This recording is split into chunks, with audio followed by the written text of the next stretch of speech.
فاستجبنا له ووهبنا له يحيى وأصلحنا له زوجه تو ہم نے اس کی دعا قبول فرما کر اسے یحییٰ عطا فرمایا اور ان کی بیوی کو ان کے لیے درست کر دیا. مطلب یہ کہ ان کا بانجھ پن دور کر دیا. پھر اللہ نے انہیں خوشخبری سنائی.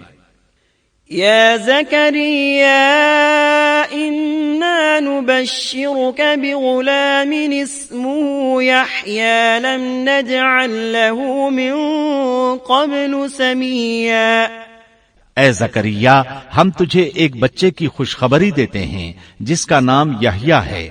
ہم نے اس سے پہلے اس کا ہم نام کسی کو نہیں کیا. زکریا علیہ السلام یہ سن کر خوش بھی ہوئے اور حیران بھی.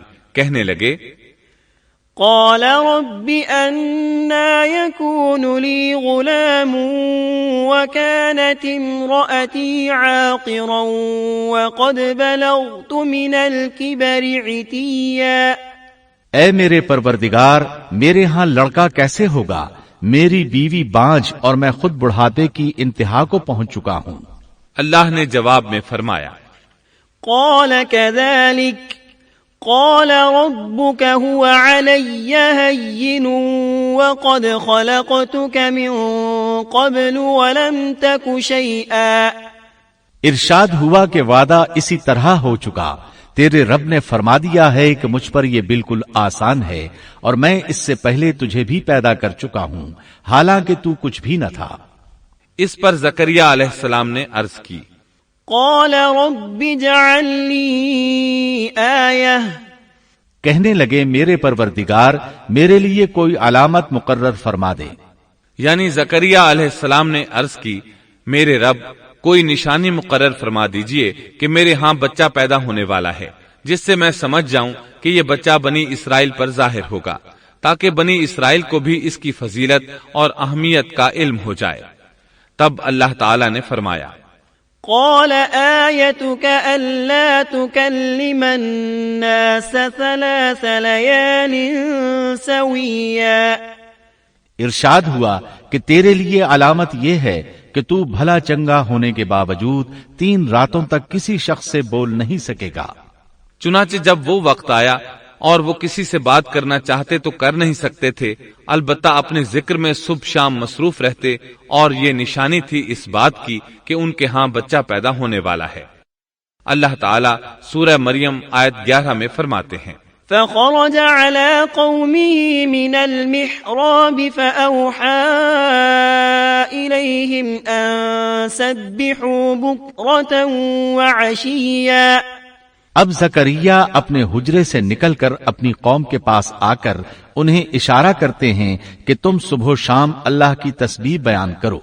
اللہ تعالیٰ سورہ آل عمران آیت 39 میں فرماتے ہیں فنادته الملائكة وهو قائم يصلي في المحراب أن الله يبشرك بيحيى مصدقا بكلمة من الله وسيدا وحصورا ونبيا من الصالحين.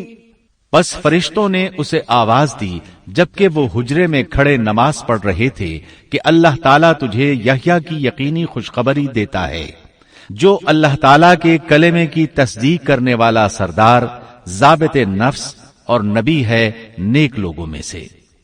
انسان کتنے ہی بلند و بالا مقام پر پہنچ جائے اور اللہ تعالیٰ کے ساتھ اسے زیادہ سے زیادہ قرب حاصل ہو جائے تب بھی وہ اللہ کا بندہ ہی رہتا ہے، اور کسی بھی بلندی پر پہنچ کر وہ اللہ یا اللہ کا بیٹا نہیں ہو سکتا، اللہ کا شریک نہیں ہو سکتا.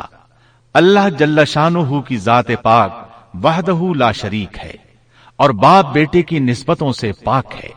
لہذا انسان کی سب سے بڑی گمراہی یہ ہے کہ وہ جب کسی برگزیدہ انسان سے ایسے امور صادر ہوتے دیکھتا ہے جو عقل میں نہیں آتے تو روب یا عقیدت کی بنا پر پکار اٹھتا ہے کہ یہ ہستی تو خود اللہ ہے جو انسانی شکل میں آئی ہے، یا اس کا بیٹا ہے، یا اللہ تعالی کی شریک ہے.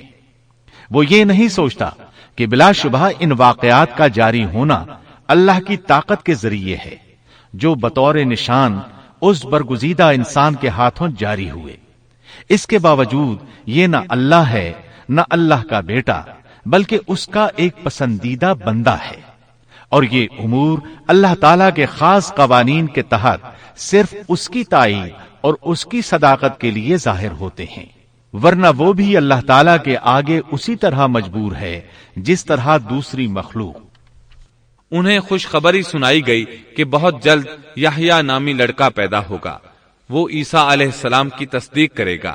یہاں کلمت اللہ سے مراد عیسیٰ علیہ السلام ہیں۔ اس طرح زکریا علیہ السلام کے ہاں چاند جیسا بیٹا پیدا ہو گیا۔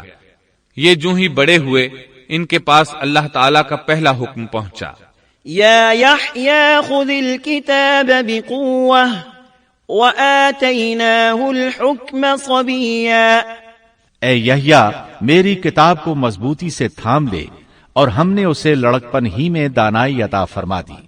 اللہ تعالیٰ نے آپ کو نو عمری ہی میں حکمت اور دانائی عطا فرما دی۔ تفاسیر میں ہے کہ بچوں نے یحییٰ علیہ السلام سے کہا آؤ کھیلیں۔ انہوں نے کہا ہم کھیل کود کے لیے پیدا نہیں کیے گئے، اور اس وقت ان کی عمر صرف 5 سال تھی۔ اللہ تعالیٰ سورہ مریم آیت 13 تا 15 میں ان کے اوصاف بیان فرماتے ہیں، وحنانا من لدنا وزكاة وكان تقيا وبرا بوالديه ولم يكن جبارا عصيا وسلام عليه يوم ولد ويوم يموت ويوم يبعث حيا۔ اور ہم نے انہیں اپنے پاس سے شفقت اور پاکیزگی بھی عطا فرمائی، اور وہ پرہیزگار شخص تھا اور اپنے ماں باپ سے نیک سلوک کرنے والا تھا، وہ سرکش اور گناہگار نہ تھا۔ اس پر سلام ہے جس دن وہ پیدا ہوا اور جس دن وہ فوت ہوا اور جس دن وہ زندہ کر کے اٹھایا جائے گا۔ مورخین لکھتے ہیں کہ یحییٰ علیہ السلام کی پیدائش کے صرف 6 ماہ بعد عیسیٰ ابن مریم علیہ السلام پیدا ہوئے، یعنی زکریا علیہ السلام کی دعا کے 6 ماہ بعد مریم علیہ السلام کی طرف بھی اللہ تعالیٰ نے وحی بھیجی تاکہ اللہ تعالیٰ انہیں عیسیٰ علیہ السلام جیسا لخت جگر عطا کریں۔ گویا یحییٰ علیہ السلام عیسیٰ علیہ السلام سے 6 ماہ بڑے تھے۔ یحییٰ علیہ السلام بڑے ہوئے تو اپنے والد زکریا علیہ السلام کے ساتھ بنی اسرائیل کو اللہ کی طرف دعوت دینے لگے۔ اس وقت ایک ظالم شخص ان پر حکمران تھا۔ اس نے اپنے بھائی کی بیٹی سے شادی کرنے کا ارادہ کیا، اگرچہ ان کے دین میں یہ حرام تھا۔ اس نے یحییٰ علیہ السلام سے اس شادی کی اجازت طلب کی، اس لیے کہ ان کی نبوت کا اس وقت تک چرچا ہو چکا تھا اور وہ ان کے درمیان شریعت کے مطابق فیصلے کیا کرتے تھے۔ فتویٰ لینے کے لیے وہ تحفے تحائف کے ساتھ آپ کی خدمت میں آیا۔ یحییٰ علیہ السلام نے لوگوں کو جمع کیا اور خطبہ دیا کہ لڑکی کی اپنے چچا سے شادی حرام ہے۔ بادشاہ اور وہ لڑکی یہ فیصلہ سن کر غضبناک ہو گئے۔ لڑکی نے بادشاہ سے کہا تم یحییٰ کو قتل کرا دو، تب ہماری شادی ممکن ہے۔ بادشاہ نے ان کی طرف اپنے سپاہی روانہ کر دیے۔ اس وقت یحییٰ علیہ السلام محراب میں نماز ادا کر رہے تھے۔ سپاہیوں نے انہیں قتل کر دیا۔ اس طرح بادشاہ نے اپنی بھتیجی سے شادی کر لی۔ اس کے بعد انہوں نے آپ کے والد زکریا علیہ السلام کو بھی قتل کر دیا۔ اس طرح اس دور کے 2 نبی قتل کر دیے گئے۔ عیسیٰ علیہ السلام باقی رہ گئے۔ آپ یحییٰ علیہ السلام کی زندگی ہی میں نبی قرار پا چکے تھے۔ اس وقت آپ کی عمر 30 سال سے کچھ اوپر تھی۔ امام بخاری رحمت اللہ علیہ نے صحیح بخاری میں حدیث اسراء کے تحت سیدنا یحییٰ علیہ السلام کے ذکر میں یہ روایت لکھی ہے کہ نبی کریم صلی اللہ علیہ وسلم نے فرمایا، جب میں دوسرے آسمان پر پہنچا تو دیکھا کہ یحییٰ اور عیسیٰ علیہم السلام موجود ہیں، اور یہ دونوں خالازاد بھائی ہیں۔ جبریل علیہ السلام نے کہا یہ یحییٰ اور عیسیٰ علیہم السلام ہیں، انہیں سلام کیجیے۔ میں نے انہیں سلام کیا، دونوں نے سلام کا جواب دیا۔ پھر دونوں نے کہا آپ کا آنا مبارک ہو اے ہمارے نیک بھائی اور نیک نبی۔ سیدنا زکریا علیہ السلام کے تذکرے میں یہ آ چکا ہے کہ یحییٰ علیہ السلام کی والدہ اور مریم علیہ السلام کی والدہ حقیقی بہنیں تھیں۔ اس لیے حدیث معراج میں نبی کریم صلی اللہ علیہ وسلم کا یہ فرمانا کہ سیدنا یحییٰ اور سیدنا عیسیٰ علیہ السلام خالازاد بھائی ہیں، اسی رشتے کی طرف اشارہ ہے۔ دنیا میں اس سے زیادہ شقی اور بدبخت کوئی اور نہیں ہو سکتا جو ایسی مقدس ہستی کو قتل کر دے جو نہ کسی کو ستاتی ہو اور نہ کسی کے مال و دولت پر نظر رکھتی ہو، بلکہ اس کے برعکس بغیر کسی طمع اور اجرت کے اس کی زندگی قوم کی اصلاح اور خیرخواہی کے لیے وقف ہو چکی ہو۔ چنانچہ نبی کریم صلی اللہ علیہ وسلم نے اسی بنا پر سیدنا ابو عبیدہ رضی اللہ عنہ کے اس سوال پر کہ قیامت میں سب سے زیادہ عذاب کا مستحق کون ہوگا یہ فرمایا تھا، وہ شخص جو کسی نبی کو یا ایسے شخص کو قتل کرے جو بھلائی کا حکم کرتا ہو اور برائی سے باز رکھتا ہو۔ اقوام عالم میں صرف یہودی ہی ایک ایسی قوم ہے جس نے ایسے پاکیزہ نفوس کو بے تحاشا قتل کیا۔ اللہ رب العزت سورہ بقرہ آیت 61 میں فرماتا ہے، اور وہ نبیوں کو ناحق قتل کرتے تھے۔ انسان کو اللہ کے فضل و کرم سے کسی بھی وقت اور کسی بھی حالت میں نا امید نہیں ہونا چاہیے، مایوسی کو پاس نہیں آنے دینا چاہیے۔ کبھی ایسا بھی ہوتا ہے کہ انسان پورے خلوص اور پوری دل جمعی کے ساتھ دعائیں کرتا ہے اور مسلسل کرتا رہتا ہے، لیکن اس کے باوجود بھی مقصد حاصل نہیں ہوتا۔ لیکن اس کا یہ مطلب ہرگز نہیں کہ اللہ دعائیں سن نہیں رہا یا قبول نہیں کر رہا۔ اس قسم کی مایوسی اور خیالات کو کفر قرار دیا گیا ہے۔ اللہ تعالیٰ نے گزشتہ قوموں کے سنگین حالات بیان کیے ہیں۔ ان قوموں کی جان و مال میں ایسے حادثات اور پے در پے ایسی مصیبتیں پیش آئیں کہ اہل ایمان اور ان کے نبی پکار اٹھے، اللہ کی مدد کب آئے گی؟ ایسی سخت گھڑیاں خوشیوں کا پیش خیمہ ہوا کرتی ہیں اور مصیبتوں کا دور ختم ہو جاتا ہے۔ جو لوگ اللہ کی قضاء و قدر پر بھروسہ رکھتے ہیں وہ ایسے لمحات میں مصیبتوں کی دلدل سے نکل جاتے ہیں اور انہیں اللہ تعالی کی طرف سے ایک نئی زندگی عطا کی جاتی ہے۔ سیدنا زکریا علیہ السلام زندگی بھر نبوت کے وارث کے لیے بے چین رہے، لیکن اللہ تعالی سے یہی حسن ظن رکھا کہ اے پروردگار، میں آپ سے مانگ کر کبھی بے مراد نہیں رہا۔ سیدنا زکریا علیہ السلام کی عمر کی آخری منزل آ چکی تھی اور آپ کی بیوی صاحبہ بانجھ تھی، ساری زندگی گود اولاد سے خالی رہی تھی۔